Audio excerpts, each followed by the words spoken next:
let's go ឥឡូវយើងចូលដល់រូបទី1សម្រាប់ខ្ញុំគិតថារូបទី1នេះខាងឆ្វេងfake មានគេថាខាងឆ្វេងក្រៃ អញ្ចឹង ខាងឆ្វេងរៀលដែរបើសម្រាប់ខាងស្ដាំគេថាជារូប AI fake ពួកខ្ញុំគិតថាខាងឆ្វេងរៀលនោះដោយសារតែវាមើលទៅដិតហើយវាភ្លឺครับវារៀលលក្ខណៈដូចផ្លែឈើហ្មងតែខាងនោះ color វាយ៉ាង slate ពេក តែលេងឆែកចម្លើយអស់គ្នាយេចឹងខាងឆ្វេងរៀលតែយើងចូលដល់រូបទី2សម្រាប់រូបទី2មានគេថាខាងស្ដាំរៀល ខាងស្ដាំបើខ្ញុំថាខាងឆ្វេងរៀលខាងស្ដាំមើលទៅដូចវាមិនមែនរូបប៉ិតដូចវា generate មិនទេអានេះតាមដំណិតខ្ញុំណា generate បាត់ប៉ុន្តែវាលក្ខណៈគេថតជា blur ហ្នឹងគេថា blur ហ្នឹងហើយមើលដូចវាតែកុំតន់គិតមើលចម្លើយខ្ញុំអ្នកណាត្រូវអ្នកណាឈ្នះតែឡើយឆែកចម្លើយអស់នេះអូខេយេរូបទី3នេះខ្ញុំគិតថាខាងឆ្វេងរូបពិតហើយខាងស្ដាំ AI ខ្ញុំគិតថាខាងឆ្វេងដែរព្រោះខាងស្ដាំខ្ញុំឃើញមុខដូចជាកមួនវិញដូចមិនតាច់នេះទៀតវាមើលទៅលក្ខណៈហូប generate លក្ខណៈវាអត់សូវដូចតម្រងមុខមនុស្សប៉ុន្តែអាច AI ប្លង់យើងបានដែរព្រោះ AI នឹងខ្លាំងសាក់សិនហើយឥឡូវយើងឆែកចម្លើយអស់គ្នាណាអូខេឆ្វេងហេ AI ខ្លាំងឥឡូវ fail អូហៅ AI លើរូបទី4នេះខ្ញុំគិតថាខាងឆ្វេង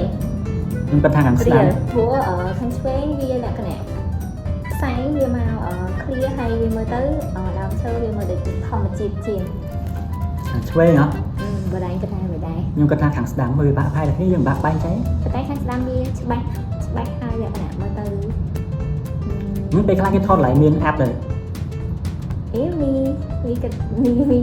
ឡើយចាំដូរចិត្តវិញមែនឡើយអត់ទេយើងយកចម្លើយដែលយើងរើសពីដំបូងយកឡើយខាងឆ្វេងឥឡូវខ្ញុំយកខាងស្ដាំចុះ Yes អ្វីដែលខ្ញុំគិតពីត្រូវទី5ប៉ារីសអូខាងឆ្វេងនឹងរៀលខ្ញុំគិតថាខាងស្ដាំរៀលខាងឆ្វេងវាមើលទៅដូចគំនូអញ្ចឹងវាអាចថាជារូបភាពដែលគេ generate ឡើងព្រោះវាដូចគំនូពេកហើយខាងស្ដាំវាចេញមកធម្មជាតិមើលតាំងពីថ្ងៃនេះតែបើខ្ញុំមើលទៅឥឡូវសុំដូរវិញខ្ញុំយកខាងស្ដាំដែរព្រោះឆ្វេងមិញមើលផ្លែនេះដូចប៉ិតតែពេលមើលយូរមានបឹងមានទលេនៅខាងមុខមិញដូចអត់ត្រូវតែវាអាចដែរជាងណាពិតដល់មិញខ្ញុំគិតថាអ្នកស្រីនោះនេះតែយើងនិយាយចម្លើយទី1របស់ខ្ញុំទៅដែរឥឡូវខ្ញុំយកខាងស្ដាំដែរឃើញអត់ម៉ែ AI លើសាហាវម្លេះឥឡូវទី6មើលទៅដូចពិបាកដល់តែពេលខ្លះរូបភាពឯគេ edit រូបពិតហើយនឹង AI វាទៅជាស្រដៀងគ្នាមកឥឡូវរូបទី6នេះខ្ញុំគិតថាខាងស្ដាំព្រាលខាងស្ដាំហ៎ខ្ញុំថាឆ្វេងខ្ញុំនៅតែឲ្យតម្លៃលើអាភាពច្បាស់របស់វា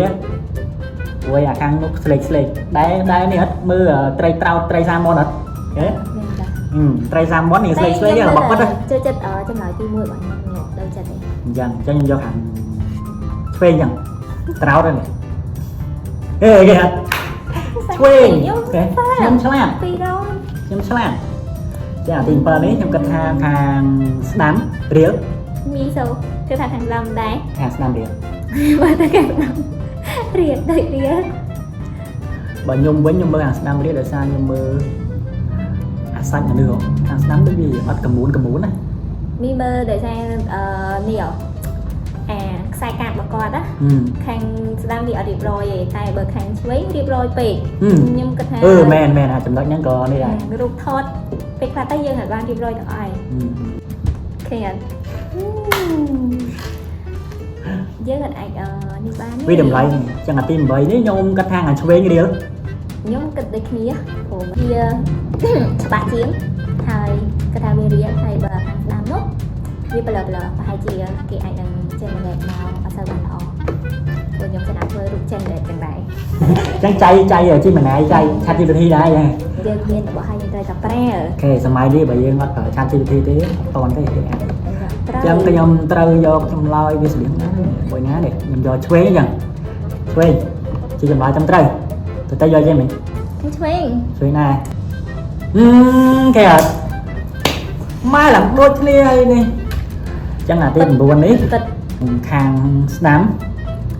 ព្រួយមើលទៅគាត់ខ្ញុំយកខាងឆ្វេងខាងស្ដាំតែថាបាក់បែកចែកឥឡូវនេះតែគាត់ថាខាងស្ដាំដូចវា ខ្ញុំយករូបខាងឆ្វេងខ្ញុំដែលជឿជាក់ខាងឆ្វេង យកតាមការសម័យឬក៏យើងមើលវិភាគ ខ្ញុំវិភាគលើតែទៅនឹងរូបថត មែនយកតាមឲ្យយកឆ្វេងរហូតទេ អត់ទេខាងឆ្វេងមើលទៅសក់ក្បាលរបស់អូនហ្នឹងគឺវា ពីមើលទៅដូចរូបថតជាងនៅតែខាងស្ដាំមើលទៅវាលក្ខណៈដូចរូបAI ជាង មែនខ្ញុំថាខាងស្ដាំតែសារក្មេងអាពេលងើបឈរអញ្ចឹងវាមើលទៅរូបរាងអញ្ចឹ ចុះ ង AI generate បានតើដូចមិនមើលមើល តែឥឡូវគឺសំខាន់ចាំតែចម្លើយសិន ខេ អូខេ ខ្ញុំជឿជាក់លើភ្នែកខ្ញុំគេទៀតដែរទៅតែយកខាងឆ្វេងតែនេះគិតលឿនពេករូបកប៉ាល់នេះមើលទៅដូចជាខាងនេះតកលក់ជាងនេះ វាដូច smooth ពេកនៅខាងឆ្វេងហ៎ Yes តែរូបភាពនៅពេលដែលគេថតគេអាចនឹងទឹកនឹងដែរតែខ្ញុំនៅយកខាងស្ដាំ សមុទ្រមិនទឹកនឹង ខ្ញុំយកខាងស្ដាំព្រោះមើលទៅកប៉ាល់ដូចវារៀងដូចកប៉ាល់ជាង ខ្ញុំយកខាងឆ្វេងដោយសារមិនខ្ញុំចាញ់បោកម្ដងហើយប៉ិតដូចមិនប៉ិតមិនប៉ិតដូចប៉ិតអញ្ចឹងខ្ញុំយកខាងឆ្វេងអញ្ចឹង ឯខាងស្ដាំដែរចឹងណាព្រោះមិនឆ្វេងហើយហើយក៏ជាស្ដាំតែចាំមើលទៅវាអត់រៀបរយ ឆ្វេង Yes ឃើញអត់រូបភាព អូយ វាអត់អាចរៀបរយទេ វាបាក់នេះដោយសារពេលខ្លះវានេះអូខេអ្នកនរគ្នាឥឡូវវីដេអូយើងបានបញ្ចប់ហើយអរគុណសម្រាប់ការទស្សនាតាំងពីដើមរហូតដល់ចប់ជួបគ្នាវីដេអូ ទៅវីដេអូក្រោយបាយ បាយ